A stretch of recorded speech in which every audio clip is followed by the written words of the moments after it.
যুবক আল্লাহর দরবারে কান্না শুরু করলো, হে মালিক, আমার জীবনে একটা ভালো কাজ আমি করেছি। কি? আমি একদিন আমার বয়সের যৌবনকালে আমি আমার চাচার বাড়ি বেড়াইতে গেছিলাম। আমার চাচার বাড়ি এক জরুরতে যাইয়া আমি দেখি বাড়ির মধ্যে আমার চাচাও নাই, আমার চাচিও নাই, তারা অন্য জরুরতে কোথাও গেলেন। আমার ঘরের মধ্যে, চাচার ঘরে উপযুক্ত এক যুবতী আমার চাচাতো বোনকে আমি পেয়ে গেলাম। আমার যৌবনার নফসের ধোকায় পড়ে আমি আমার চাচার ঘরে চাচাতো বোনটাকে পাইয়া আমি আমার যৌবনের তাড়নায় আমার বোনের উপরে আক্রমণাত্মক দৃষ্টি দিলাম। লোভানক দৃষ্টি দিয়া যখন আমি বোনটাকে মাটির মধ্যে ফেলে দিলাম, আমি এক পর্যায়ে চাচাতো বোনের বুকের উপরে উঠে বসছি। এমন সময় আমি দেখি আমার চাচাতো বোন মাটির মধ্যে চিত হয়ে শুয়ে চোখের পানি ছেড়ে কান্না করতেছে। আমি জিজ্ঞাসা করলাম, বোন, তোমাকে আমি আঘাত করি নাই, আমি তোমার বুকের উপরে বসছি, তুমি কান্না করো কেন? চাচাতো বোন বিনয় হয়ে বলে, ও আমার চাচাতো ভাই, এখানে আমার মা নাই, বাবা নাই, আমার আল্লাহ আমাকে দেখতেছেন। আমার এই জীবনের বয়সে কোনোদিন কেউ আমার শরীর টাচ করে নাই। তুমি আমাকে শরীয়ত অনুযায়ী ইসলামের আইনে বিবাহ তো করতে পারো, বিবাহ করে নাও, কিন্তু কলঙ্কের দাগ বসাইও না রে ভাই। আমার জীবনে কোনো কলঙ্কের দাগ বসে নেই। আজ আমার জীবনের উপরে কলঙ্কের দাগ যদি বসে, আমি কেমনে মালিকের আদালতে দাঁড়াবো?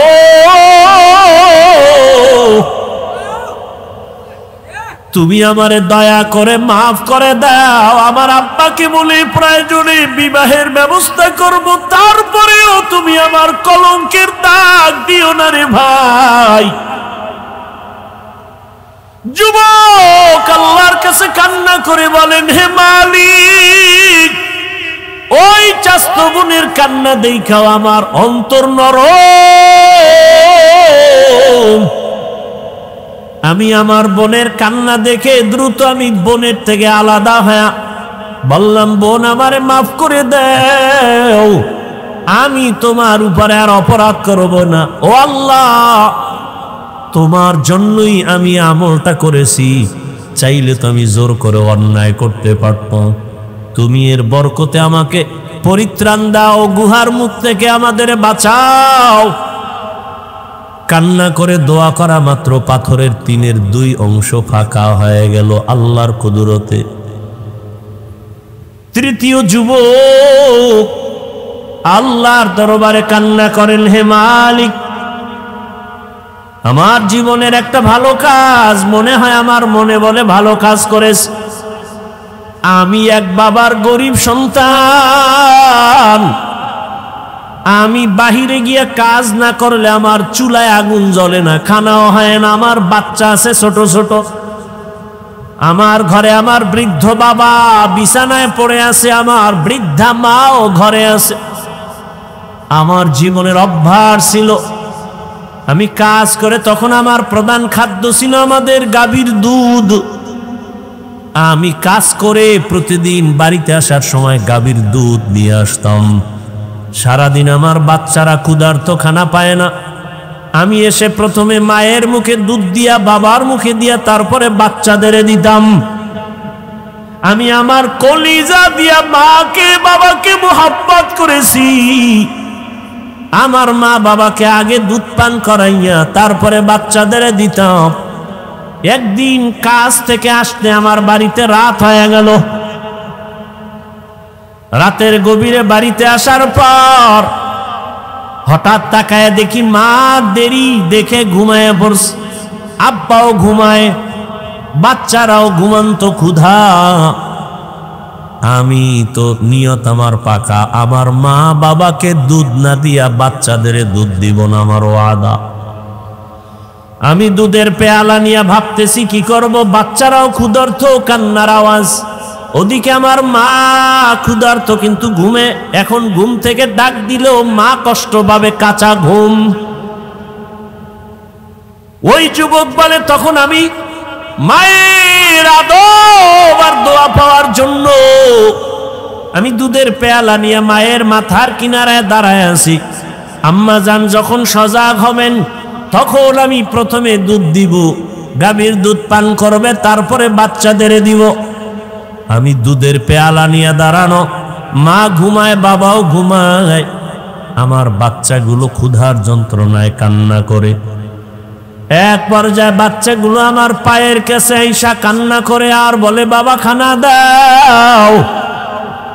আমি মাকে না দিয়া বাচ্চাদের দিব না, আমার ওয়াদ আমি দেই না।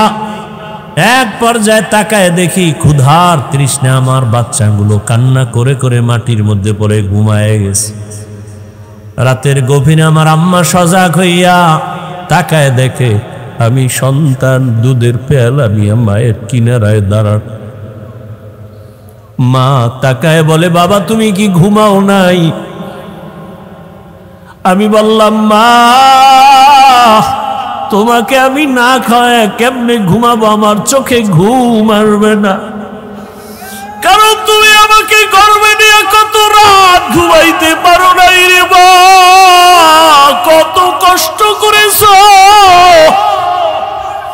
আমার মতো সন্তানটা তুমি গর্বে রেখে খাইতে পারো নাই, ঘুমাইতেও পারো নাই রে মা।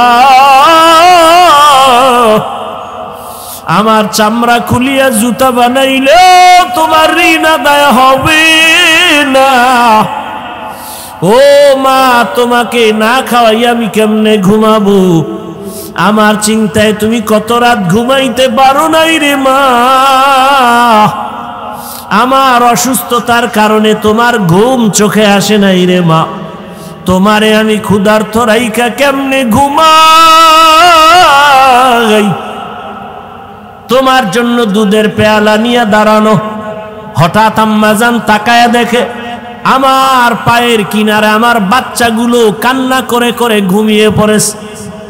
মা আরো আশ্চর্য হইয়া আমাকে ধমক দিয়ে কয়, বাবা আরে আমার নাতিদের কেন তুই কষ্ট দিয়েছ?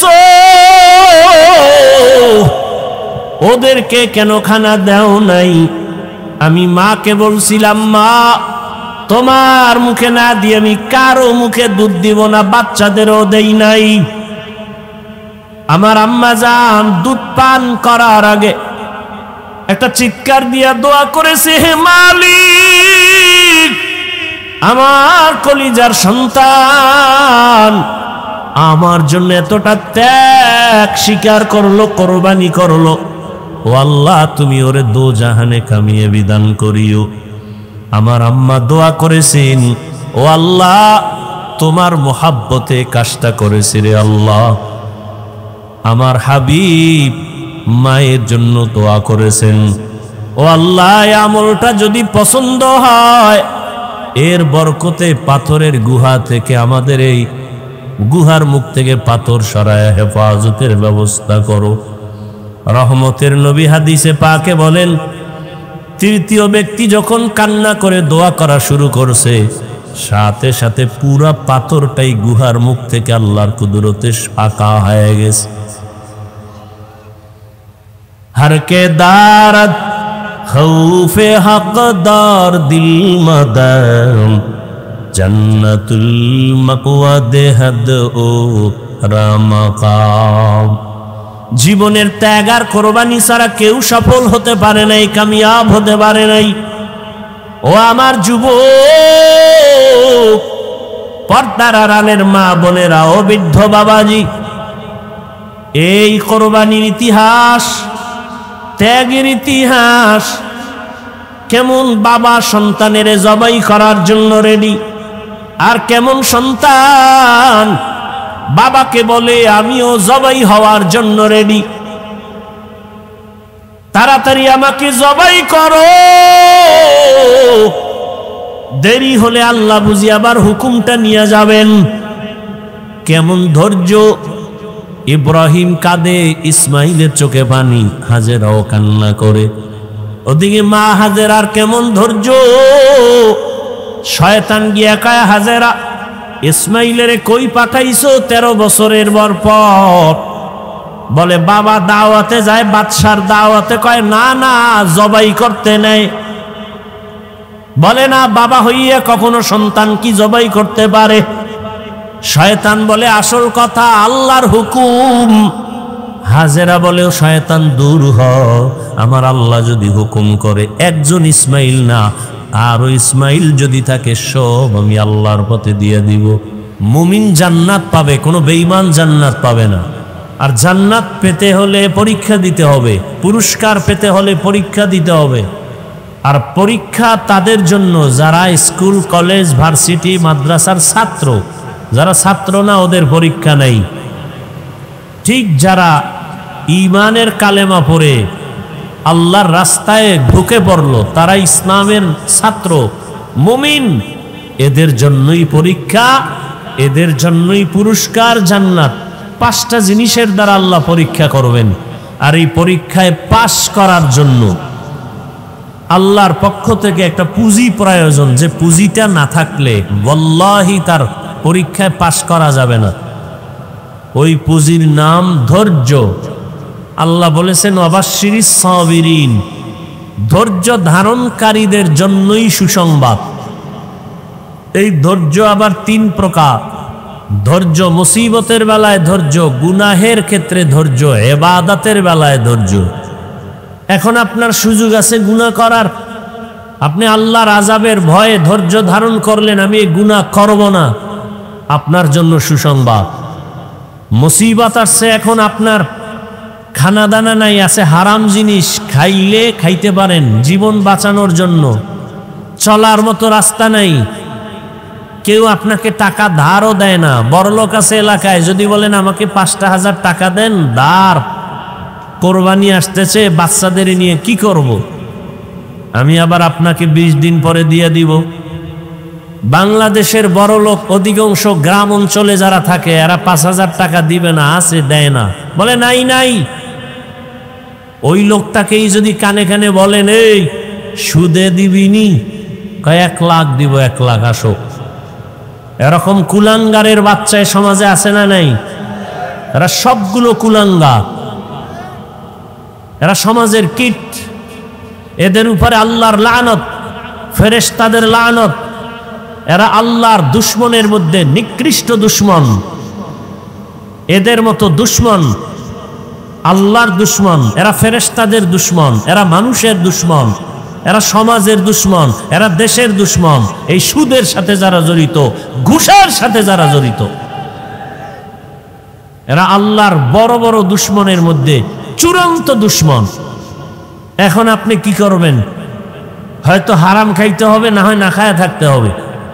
পরীক্ষা, ধৈর্য না থাকলে এই পরীক্ষায় পাশ করা যাবে না। বড় কঠিন পরীক্ষা। ইবাদতের বেলায় ধৈর্য। নামাজ পড়তে যাবেন, কালকে জুমার নামাজ, প্রচন্ড বৃষ্টি, ভিজে ভিজে গেলে কষ্ট হবে,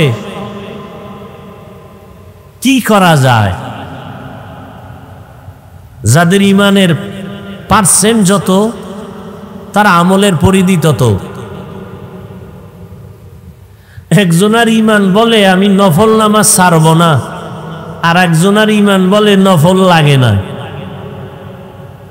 ইমানের পার্সেন্ট কম বেশি আছে না নাই? বড় কঠিন কথা কিন্তু।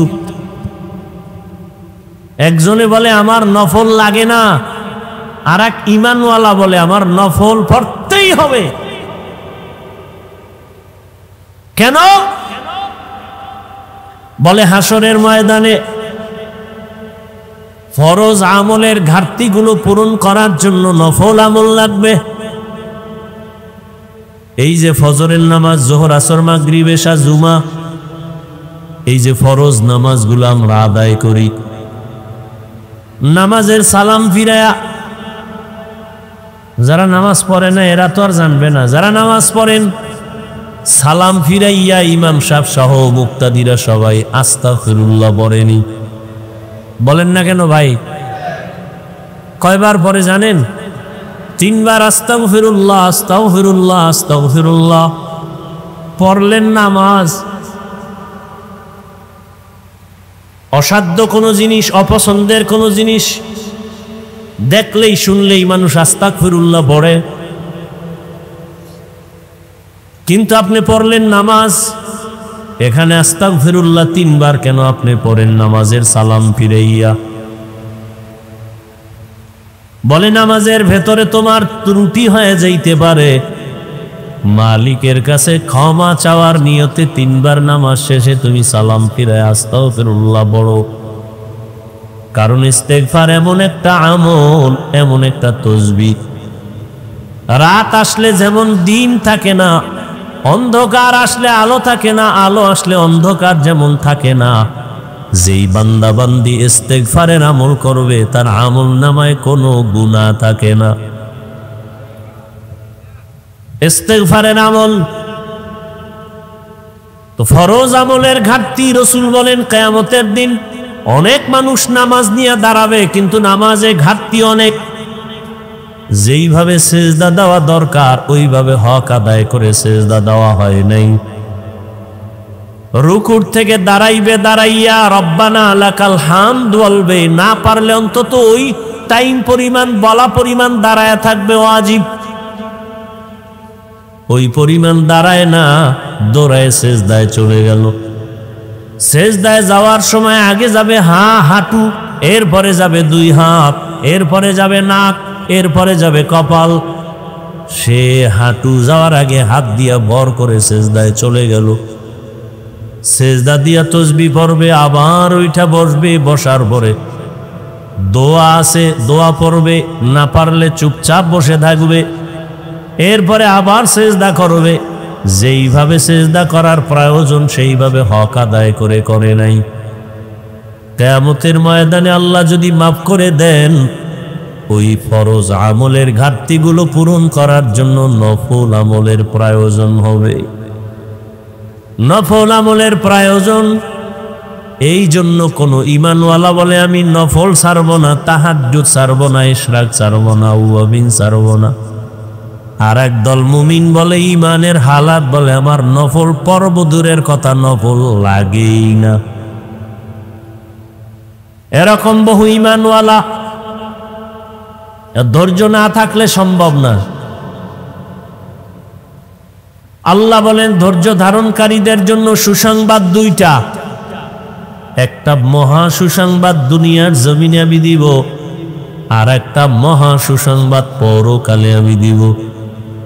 দুনিয়ার সুসংবাদ হলো অধৈর্য ধারণকারীর দল, আমি আল্লাহ নিজে তোমার বন্ধু হয়ে থাকব। ইয়া আইয়ুহাল্লাযীনা আমানু ইসতাঈনু বিস-সাবরি ওয়াস-সালাহ ইন্নাল্লাহা মা'আস-সাবিরিন।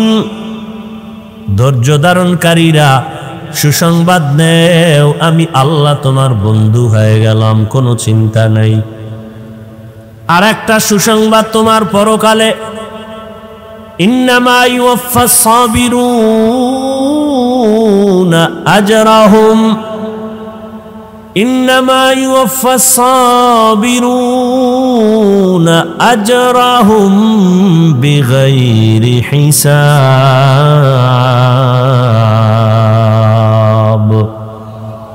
কিয়ামতের ময়দানে ধৈর্য ধারণকারীদের সুসংবাদ, আমি বিনা হিসাবে জান্নাত দিয়া দিব। বিনা হিসাবে জান্নাত পাওয়া বড় কঠিন। ধৈর্য ধারণকারী যারা, তাদের আল্লাহ বিনা হিসাবে জান্নাত দান করবেন। ধৈর্য ধারণকারী দুনিয়ায় পাবে আল্লাহ তার বন্ধু, আখিরাতে তার বিনা হিসাবে জান্নাত। এজন্যই ধৈর্য না থাকলে পরীক্ষায় পাশ করা সম্ভব না। আল্লাহ মুসিবতের দ্বারা পরীক্ষা নিবেন, ধৈর্য ধারণ করতে হবে। ধৈর্য ধারণ করে চুপ থাকা যাবে না। বলে মুসিবত যখন আসবে, জবানের আমল একটা, বাস্তবে আর আমল চালাওয়ার একটা। মুসিবত যখন আসবে তখন তোমার জবানের আমল, ইজা আসাবাতহুম মুসিবাহ ক্বালু ইন্না লিল্লাহি ওয়া ইন্না ইলাইহি রাজিউন। ধৈর্য ধারণকারীরা মুসিবত যখন আসবে জবানের আমল ইন্না লিল্লাহি ওয়া ইন্না ইলাইহি রাজিউন। আবার তুমি দোয়াও পড়ো, রহমতের নবী বলেন আল্লাহুম্মা জুরনি ফি মুসিবাতি আফলুফলি খায়রাম মিনহা। আল্লাহর কাছে তুমি ধৈর্য চাও, আজর চাও, ফলাফল আল্লাহ ধৈর্যের ফলাফল দান করো। আর বাস্তব আমল হলো আল্লাহ আয়াতে বলেন ইয়া আইয়ুহাল্লাযীনা আমানুস্তাঈনু বিস-সাবরি ওয়াস-সালাহ। মুসিবত আসলে সাহায্য চাইবা কার কাছে? দুই জিনিসের মাধ্যমে বললেই হবে না আল্লাহ দেও, দুই জিনিসের মাধ্যমে চাও। এক নম্বরে নামাজ, ধৈর্য, দুই নম্বরে হলো নামাজ। নামাজে দাঁড়ায় যাও, নামাজে দাঁড়াইয়া তুমি আল্লাহর শরণাপন্ন হও। নামাজ শেষ করিয়া দেখবা মুসিবত তোমার সামনে আর নাই। আল্লাহ তাআলা পাঁচটা জিনিসের দ্বারা পরীক্ষা করবেন। মিনাল খাউফ, ভয়ের মাধ্যমে; দুই, ওয়াল জু, ক্ষুধার মাধ্যমে; তিন, ওয়া নাকসিম মিনাল আমওয়াল, সম্পদের ঘাটতির মাধ্যমে; ওয়াল আনফুস, জীবনের ঘাটতির মাধ্যমে; ওয়াস সামারাত, ফলের ঘাটতির মাধ্যমে। ওয়াবাশশিরিস সাবিরিন, ধৈর্য ধারণকারীদের জন্য সুসংবাদ। এক নম্বরে ভয়। ভয়ের মাধ্যমে মুমিনের পরীক্ষা। সবগুলোই কিন্তু জীবনের জন্য একটা হুমকি স্বরূপ মুসিবত। ভয় আবার কয়েকটা ভাগে বিভক্ত। এক ভয় হলো আল্লাহর ভয়,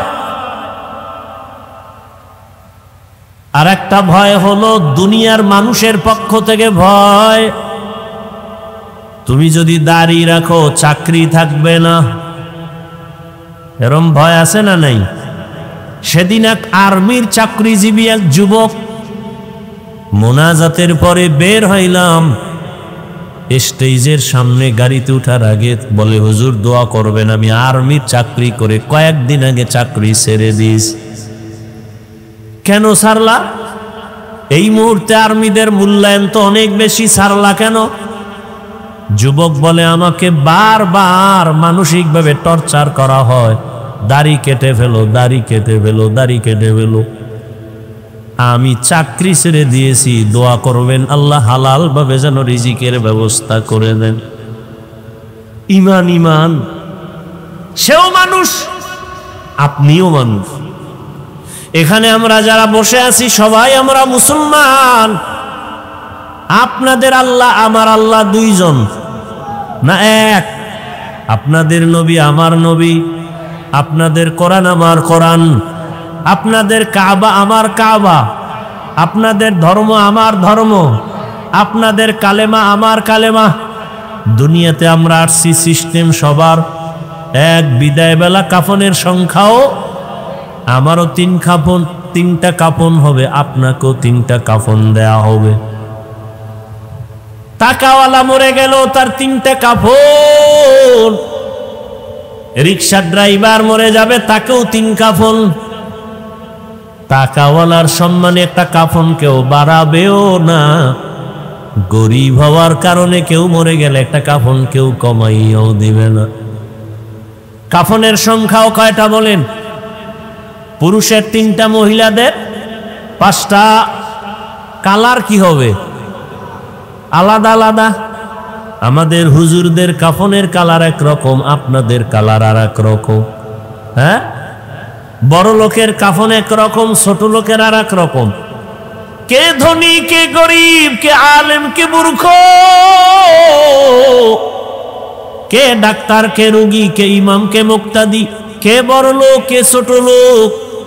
যতই বাহাদুরি করি না কেন, সাদা কাফনে যেদিন ঢুকবো সব বাহাদুরি বন্ধ হয়ে যাবে। সবার কাফনের কালারও এক। কি কালার? আপনারা কালার লইয়াও কিলেকিলি করেন, এমন সোনার বাংলাদেশ। কালার লইয়াও মারপিট করে, কে সবুজ পরলো, কে কালো পরলো, কে সাদা পরলো, এ নিয়েও ঝগড়া চলে, আছে না নাই? এরে আল্লাহর বান্দারা, আমাদের কাফনের সংখ্যা এক, কালার এক, কবরের সাইজও কিন্তু এক। কবরে রেখে সব চলে যাওয়ার পরে কবরের প্রশ্ন হবে কয়টা বলেন? সবার বেলা এক না আলাদা আলাদা? আমাকেও যেই প্রশ্ন করা হবে, আপনাকেও সেই প্রশ্ন করা হবে। রবের পরিচয় দাও, ধর্মের পরিচয় দাও, রাহমাতুল লিল আলামিনের পরিচয় দাও। তাহলে আল্লাহ এক, নবী এক, কোরআন এক, কাবা এক, ধর্ম এক, কালেমা এক। আপনাকে বয়ান করা লাগবে কেন আমার? আপনি তো আল্লাহ মানেন, নবী মানেন, কোরআন হাদিস মানেন। আপনাকে কেন টুপির বয়ান করব, দাড়ির বয়ান করব, পোশাকের বয়ান করব, নামাজের বয়ান করব? আজকে তো বিধর্মীকে বয়ান করব যারা আল্লাহ চিনে না, কোরআন চিনে না, নামাজ বুঝে না, অথচ তাদেরকে সময় দেওয়ার টাইম নাই। আপনাদের পেছনে ঘুরতে ঘুরতে 12 মাস ঘুমানোর টাইম নেই। পায়ে ধরে ধরে আপনাদের বুঝাইতে হয়, নামাজ পড়েন, টুপি পরেন। আপনিও মুসলমান, আমিও মুসলমান। আমার টুপি মাথায় না রাখলে লজ্জা পাই। আর আপনি কেমন মুসলমান যে আপনি টুপি মাথায় দিতে গেলে লজ্জা পান? আমি দাড়ি না রাখলে লজ্জা পাই, আর আপনি দাড়ি রাখতে গেলে লজ্জা পান।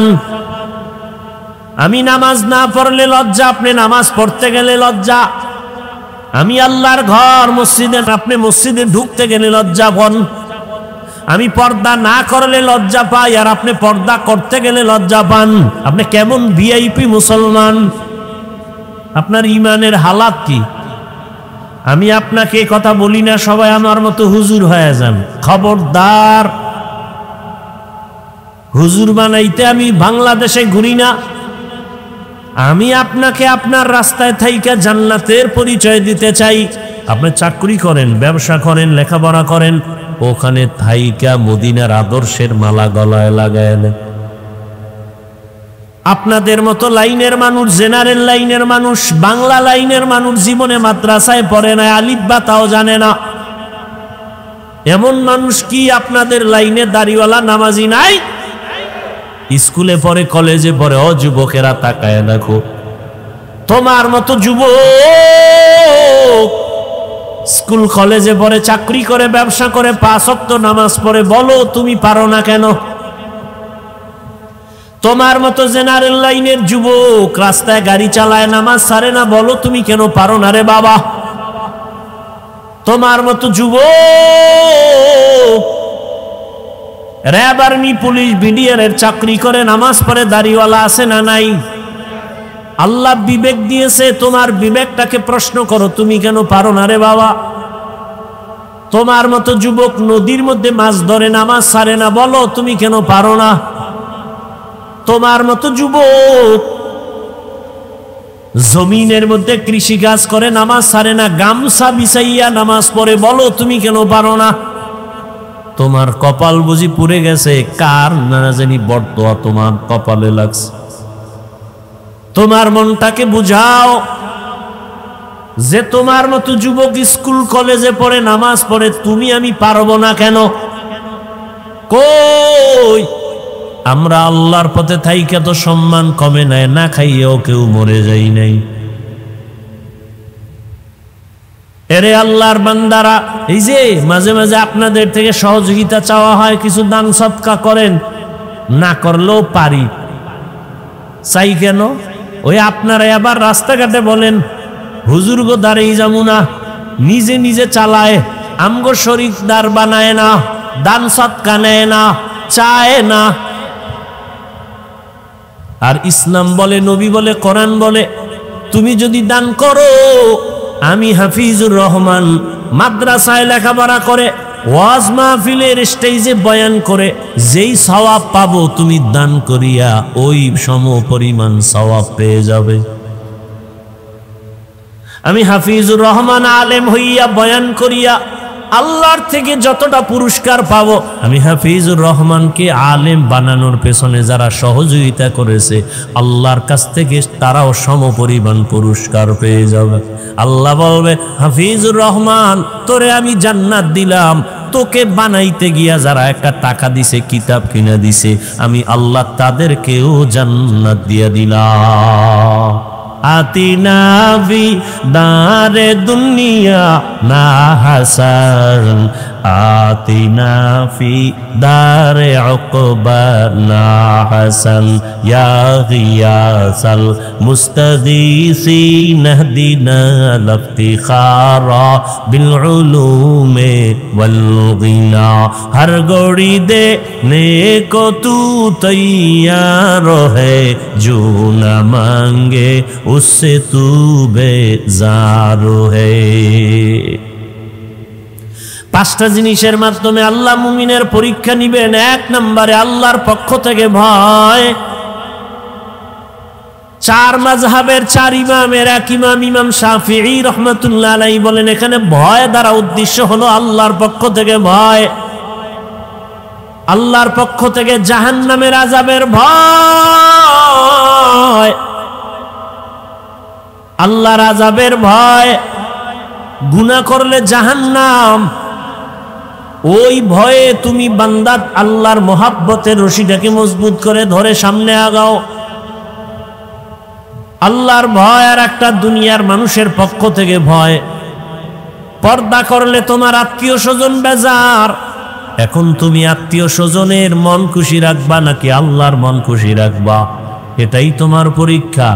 আল্লাহকে খুশি রাখতে গেলে আত্মীয় বেজার হবে, আত্মীয় খুশি করতে গেলে আল্লাহ বেজার হয়ে যাবে। দাড়ি রাখলে আত্মীয়রা বেজার, আমার আল্লাহ খুশি। দাড়ি কাটলে আত্মীয় খুশি, আল্লাহ বেজার। এখন তোমার পরীক্ষা চলতেছে, তুমি কাকে খুশি রাখবা। ফলাফলের বেলায় দেখা যাবে কে কোন জায়গায় তুমি উপস্থিত হতে পারো। আল্লাহ তাআলা বলেন, এই ভয়ের মাধ্যমে পরীক্ষা পাশ করার জন্য লাগবে ধৈর্য। ইয়া আইয়ুহাল্লাযীনা আমানুসবিরু ওয়া সাবিরু ওয়া রাবিতু ওয়াত্তাকুল্লাহা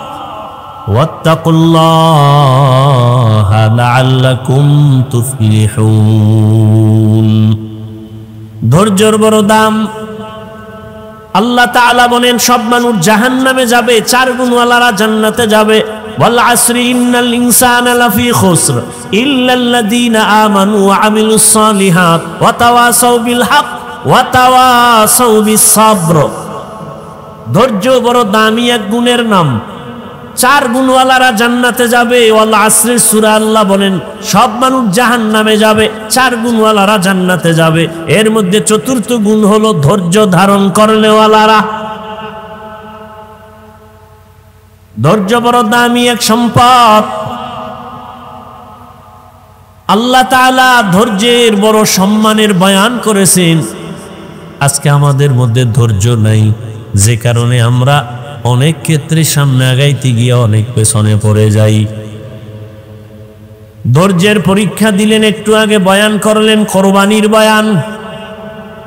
ইতিহাসের পৃষ্ঠায় ধৈর্যের পরীক্ষা দিলেন আমার রহমতের নবী। ধৈর্যের পরীক্ষা দিলেন আইয়ুব নবী, ধৈর্যের পরীক্ষা দিলেন ইসমাইল নবী, ধৈর্যের পরীক্ষা দিলেন ইসমাইল নবীর মা হাজেরা, ধৈর্যের পরীক্ষা দিলেন বেঈমান ফেরাউনের স্ত্রী আসিয়া। সারা রাত শুধু ধৈর্যের বয়ান চলতে থাকবে, শেষ হবে না। মায়ার নবী কেমন ধৈর্যের পরীক্ষা দিলেন। দুনিয়াতে আসার আগে বাবা হারাইলেন, দুনিয়াতে এসে একবার আব্বা বলে ডাক দিতেও পারলেন না, চেহারা দেখবে দূরের কথা। কেমন ধৈর্যের পরীক্ষা, 6 বছরে দুঃখিনী মাকেও হারায় ফেললেন আমার নবী। আবার এমন এক পরিবেশে আসছেন, চতুর্দিকে শুধু দুশ্মন। নবীর ডানে দুশ্মন, বামে দুশ্মন, চতুর্মুখী দুশ্মন নবীরে মারার জন্য রেডি। যেই নবী দোয়া করলে কবুল হয়ে যায়, উহুদ পাহাড় স্বর্ণ বানায় দিলে আল্লাহ চাইলেই দিতেন। নবী বলে, না না, আমি গরিবী হালাতে থাকতে চাই, গরিবী হালাতে মরতে চাই, আমি গরিবদের সাথে কিয়ামতের দিন উঠতে চাই। নবী বলেন, ও গরিবেরা, বড় লোকের বাড়ি গাড়ি দেখা, টাকা পয়সা দেখা আফসুস করিস না। কিয়ামতের দিন কঠিন সময়, বড় লোকের 500 বছর আগে গরিবেরা জান্নাতে চলে যাবে। রহমতের নবী বলেন, আমি কতটাই যে গরিব, আমার পেটের ক্ষুধা খানা নাই, পাথর বেঁধে আমি দ্বীনের প্রচারণা চালাইছি। কেমন ধৈর্যের পরীক্ষা দিছেন আমার নবী। একদিন দুদিন না, 3 বছর পর্যন্ত শিয়াবে আবু তালিবের মধ্যে আমার রসুলকে গৃহবন্দী করে রাখছে। ওই মক্কার বেঈমানেরা নবীরে পানিও দেয় না, খানাও দেয় না। রহমতের নবী আমার গাছের পাতা ছিঁড়ে ছিঁড়ে চাবায় চাবায় খায় আর পেটের ক্ষুধা নিবারণ করে। মিনাল খাউফি ওয়াল জু, এক পরীক্ষা আল্লাহর ভয়, দ্বিতীয় পরীক্ষা ক্ষুধা। ইমাম শাফিঈ রাহমাতুল্লাহ আলাইহি বলেন, এখানে ক্ষুধা মানি হলো রোজা। রোজাদার সারাদিন না খাওয়ার কষ্ট কেমন, গরিবেরা না খাইয়া কষ্ট করে কেমন, এটা তুমি রোজা রাইখা উপলব্ধি করো। পরীক্ষায় যদি পাশ করতে চাও, ধৈর্য ছাড়া সম্ভব হবে। হাদিসে পাকের মধ্যে আসহাবে রকিম নামে একটা ঘটনা আছে, বলবো? অনেকে আপনারা জানেন, তারপর আমি অল্প টাইমে বলে ফেলবো। আসহাবে রকিম আল্লাহর দ্বীন হেফাজতের জন্য জালেমের ভয়ে এলাকার থেকে হিজরত করে 3টা যুবক সন্তান কোথাও রওনা হয়েছে। রাস্তা দিয়ে যাচ্ছে পাহাড়িয়া জঙ্গল, এক এলাকায় যাইয়া হঠাৎ করে মুষলধারে বৃষ্টি শুরু হয়ে গেল। এত পরিমাণ বৃষ্টি, কোথায় যাবে, রাস্তায় দাঁড়ানোর উপায় নাই। পার্শ্বে পাহাড়, পাহাড়ের গুহায় তারা ভেতরে ঢুকে আশ্রয় নিল। ওই 3টা যুবক পাহাড়ের গুহায় আশ্রয় নিয়া ভেতরে অপেক্ষা করে, বৃষ্টি কমে যাবে, এরপরে বের হব। কিন্তু আল্লাহর পরীক্ষা, একটা বড় পাথর আইসা পাহাড়ের গুহার মুখের মধ্যে পড়ে আটকায় দিল। এত বড় বিশাল পাথর, ধাক্কা দিয়াও নাড়ানো যাবে না। কি করা যায়? এক তো বৃষ্টির মুসিবত, আর একটা হলো গুহার ভেতরে অন্ধকারের মুসিবত।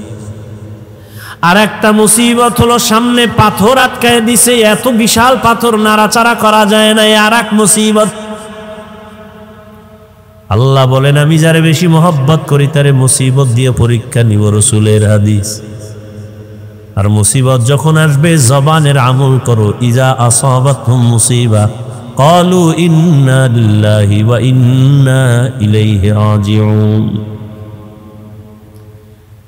অন্ধকারে গুহার মধ্যে বসে পেরেশান হয়ে গেলেন, কি করি, কোথায় যাব? কাউকে টেলিফোন করার কোনো সুযোগ নাই, টেলিফোনও নাই, থাকলেও করতে পারবে না। এমন এক গুহার মধ্যে ঢুকছে, নেটওয়ার্ক থাকবে না,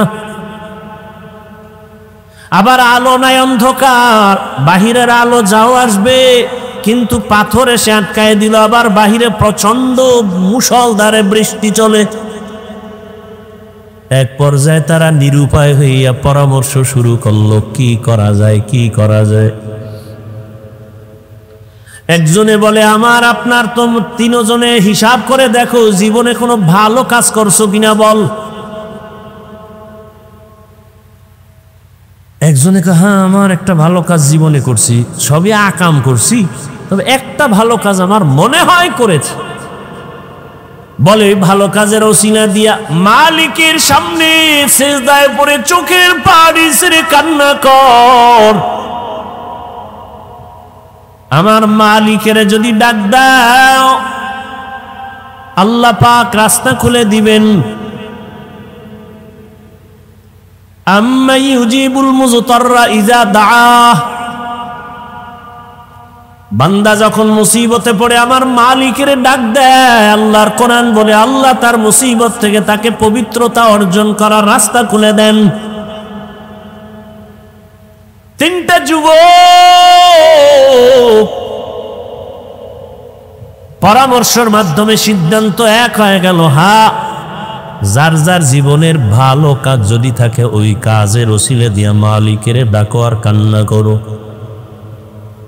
প্রথম জন বলে আমার এক ভালো কাজ আছে, দ্বিতীয় বলে আমারও জীবনের একটা ভালো কাজ আছে, আর একজন বলে আমারও ভালো কাজ আছে।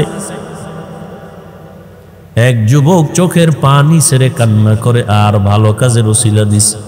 কি তোমার ভালো কাজ? বলে আমার ভালো কাজ হলো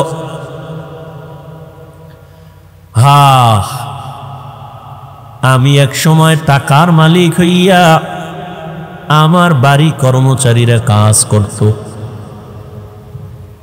কর্মচারী কাজ করার ক্ষেত্রে এক কর্মচারী আধা বেলা কাজ করলো, আমি তাকে বেতন দিলাম কম। লোকটা মনের কষ্টে টাকা না নিয়ে চলে গেল, রাগ করে চলে গেল। ওই টাকাগুলো আমার কাছে রেখে গেল। আমি আমানতের সাথে টাকাগুলো দিয়ে আমি বকরি কিনে কিনে কিনে কিনে একের পরে এক বকরি বড় হয়, বিশাল এক পাল হয়ে গেল। ওর ওই মজুরির টাকা আমি খেয়ানত করি নাই, আমি ওই টাকা দিয়া বাড়ায়া বাড়ায়া বিশাল এক বকরির পাল হয়ে গেল। কোন একদিন ওই কর্মচারী এসে বলে আমার টাকা দাও। আমি চাইলে ওর ওই অতটুকু টাকাই দিতে পারতাম, কিন্তু না। মালিকের দরবারে কাঁদেন আর বলেন, হে মালিক, তোমার জাহান্নামের আযাবের ভয় অন্তরে জমা করিয়া ওই কর্মচারীর পুরা টাকার অর্জন করা যত বকরি সব আমি দিয়া দিলাম, আর বললাম এগুলো তোর টাকার নিয়ে যা। কর্মচারী বলে আমার এগুলো কই পাবো, আমার অল্প টাকা, টাকা দাও। বলে না, আমি বাড়ায় বাড়ায় বাড়ায় বাড়ায় বকরির পাল করেছি, এগুলোর মালিক আমি না, তুই এগুলোর মালিক, সব নিয়ে যা। ও আল্লাহ, আমি চাইলে তো বকরি রেখে দিতে পারতাম, রাখি নাই, তোমার মহব্বতে খেয়ানত করি নাই। আল্লাহ তোমার মহব্বতে আমলটা করেছি, যদি তোমার কাছে ভালো লাগে এর বরকতে মুসিবতের সময় গুহার মুখের থেকে পাথরটা তুমি সরায়া দাও। হাদিস শরীফে আল্লাহর রাসূল বলেন, আল্লাহর কাছে কান্না করে দোয়া করা মাত্র সাথে সাথে পাথরের আল্লাহর কুদরতি জিম্মায় 3 ভাগের 1 ভাগ পাথর এমনে এমনে ফাঁকা হয়ে গেল। কয় ভাগ? 3 অংশের 1 অংশ ফাঁকা হয়ে গেল। অটো কার কুদরত? আল্লাহর কুদরত। আল্লাহ তো সাহায্য করবেন, তবে আল্লাহর কাছে চাইতে হবে। তাও আবার উল্টা পাল্টা নিয়মে চাইলে হবে না। কান্না, নামাজ, ধৈর্য। দ্বিতীয় যুবক আল্লাহর দরবারে কান্না শুরু করলো, হে মালিক, আমার জীবনে একটা ভালো কাজ আমি করেছি। কি? আমি একদিন আমার বয়সের যৌবনকালে আমি আমার চাচার বাড়ি বেড়াইতে গেছিলাম। আমার চাচার বাড়ি এক জরুরতে যাইয়া আমি দেখি বাড়ির মধ্যে আমার চাচাও নাই, আমার চাচিও নাই, তারা অন্য জরুরতে কোথাও গেলেন। আমার ঘরের মধ্যে, চাচার ঘরে উপযুক্ত এক যুবতী আমার চাচাতো বোনকে আমি পেয়ে গেলাম। আমার যৌবনার নফসের ধোকায় পড়ে আমি আমার চাচার ঘরে চাচাতো বোনটাকে পাইয়া আমি আমার যৌবনের তাড়নায় আমার বোনের উপরে আক্রমণাত্মক দৃষ্টি দিলাম। লোভানক দৃষ্টি দিয়া যখন আমি বোনটাকে মাটির মধ্যে ফেলে দিলাম, আমি এক পর্যায়ে চাস্তো বোনের বুকের উপরে উঠে বসছি। এমন সময় আমি দেখি আমার চাচাতো বোন মাটির মধ্যে চিত হয়ে শুয়ে চোখের পানি ছেড়ে কান্না করতেছে। আমি জিজ্ঞাসা করলাম, বোন, তোমাকে আমি আঘাত করি নাই, আমি তোমার বুকের উপরে বসছি, তুমি কান্না করো কেন? চাচাতো বোন বিনয় হয়ে বলে, ও আমার চাচাতো ভাই, এখানে আমার মা নাই, বাবা নাই, আমার আল্লাহ আমাকে দেখতেছেন। আমার এই জীবনের বয়সে কোনোদিন কেউ আমার শরীর টাচ করে নাই। তুমি আমাকে শরীয়ত অনুযায়ী ইসলামের আইনে বিবাহ তো করতে পারো, বিবাহ করে নাও, কিন্তু কলঙ্কের দাগ বসাইও না রে ভাই। আমার জীবনে কোনো কলঙ্কের দাগ বসে নেই। আজ আমার জীবনের উপরে কলঙ্কের দাগ যদি বসে, আমি কেমনে মালিকের আদালতে দাঁড়াবো?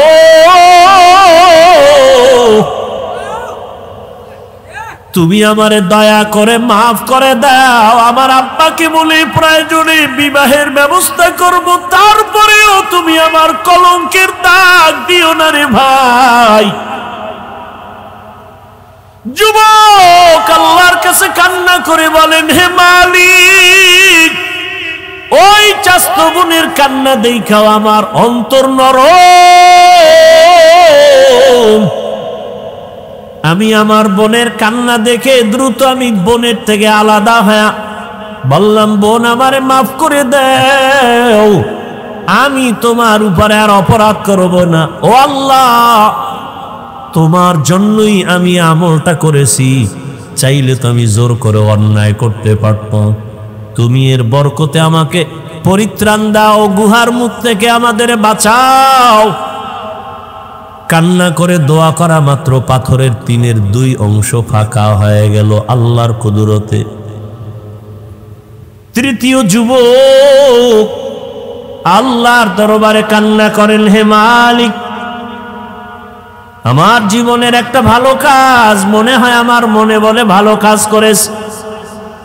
আমি এক বাবার গরিব সন্তান, আমি বাহিরে গিয়ে কাজ না করলে আমার চুলায় আগুন জ্বলে না, খানাও হয় না, আমার বাচ্চা আছে ছোট ছোট, আমার ঘরে আমার বৃদ্ধ বাবা বিছানায় পড়ে আছে, আমার বৃদ্ধা মাও ঘরে আছে।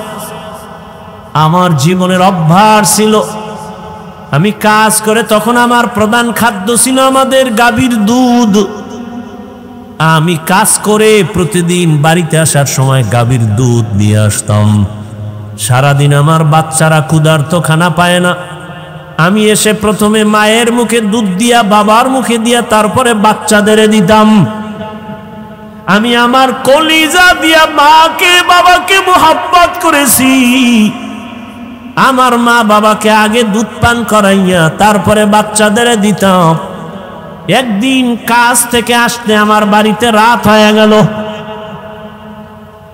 রাতের গভীরে বাড়িতে আসার পর হঠাৎ তাকায় দেখি মা দেরি দেখে ঘুমায় পড়ছে, আব্বাও ঘুমায়, বাচ্চারাও ঘুমন্ত ক্ষুধা।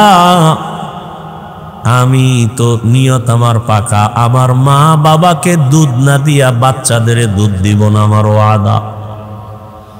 আমি দুধের পেয়ালা নিয়ে ভাবতেছি কি করব, বাচ্চারাও ক্ষুধার্ত, কান্নার আওয়াজ। ওদিকে আমার মা ক্ষুধার্ত কিন্তু ঘুমে।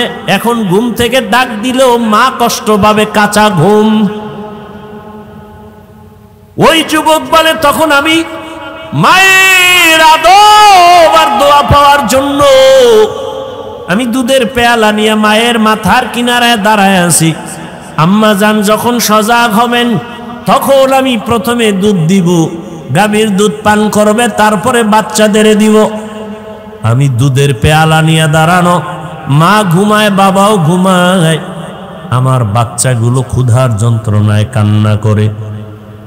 এক পর্যায়ে বাচ্চাগুলো আমার পায়ের কাছে আইসা কান্না করে আর বলে, বাবা খানা দাও। আমি মাকে না দিয়া বাচ্চাদের দিব না, আমার ওয়াদ, আমি দেই না। এক পর্যায়ে তাকায় দেখি ক্ষুধার তৃষ্ণা আমার বাচ্চাগুলো কান্না করে করে মাটির মধ্যে পড়ে ঘুমায় গেছে। রাতের গভীরে আমার আম্মা সজাগ হইয়া তাকায় দেখে আমি সন্তান দুধের পেয়ালা নিয়ে মায়ের কিনারায় দাঁড়ান। মা তাকায় বলে, বাবা তুমি কি ঘুমাও নাই?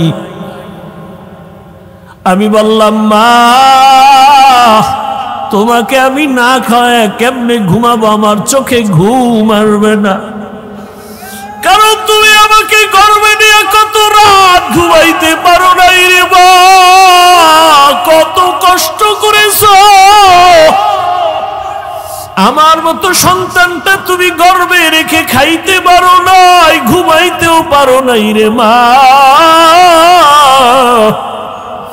আমার চামড়া খুলিয়া জুতা বানাইলে তোমার ঋণ আদায় হবে না। ও মা তোমাকে না খাওয়াই আমি কেমনে ঘুমাবো? আমার চিন্তায় তুমি কত রাত ঘুমাইতে পারো নাই রে মা। আমার অসুস্থতার কারণে তোমার ঘুম চোখে আসে নাই রে মা। তোমারে আমি ক্ষুধার্ত রাইখা কেমনে ঘুমাই? তোমার জন্য দুধের পেয়ালা নিয়ে দাঁড়ানো। হঠাৎ আম্মাজান তাকায়া দেখে আমার পায়ের কিনারে আমার বাচ্চাগুলো কান্না করে করে ঘুমিয়ে পড়েছে।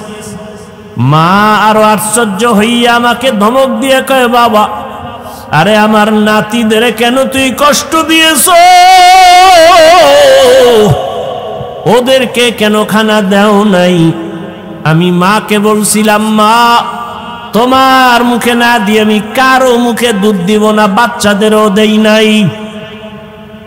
আমার আম্মা জান দুধ পান করার আগে একটা চিৎকার দিয়া দোয়া করেছে, হে মালিক আমার কলিজার সন্তান আমার জন্য এতটা ত্যাগ স্বীকার করলো, কোরবানি করলো, ও আল্লাহ তুমি ওরে দো জাহানে কামিয়ে বিধান করিও।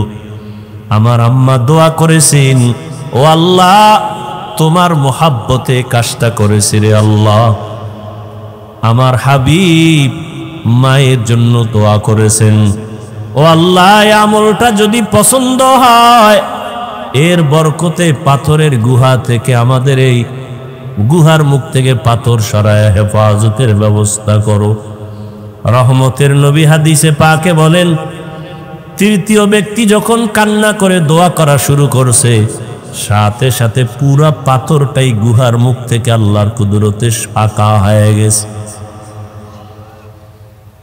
হরকে দারত খৌফে হকদার দিল মদম জন্নতুল মাকওয়া দেহদ ও রামাকাম।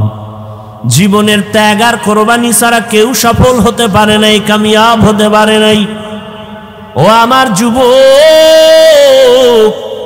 পর্দার আড়ালের মা বোনেরা, ও বৃদ্ধ বাবাজি, এই কোরবানির ইতিহাস, ত্যাগের ইতিহাস, কেমন বাবা সন্তানের জবাই করার জন্য রেডি, আর কেমন সন্তান বাবাকে বলে আমিও জবাই হওয়ার জন্য রেডি,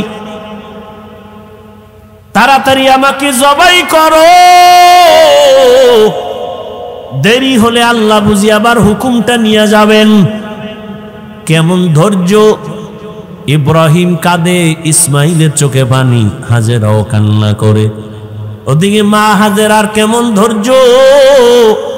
শয়তান গিয়া কায়, হাজেরা ইসমাইলের কই পাঠাইছো 13 বছরের পর?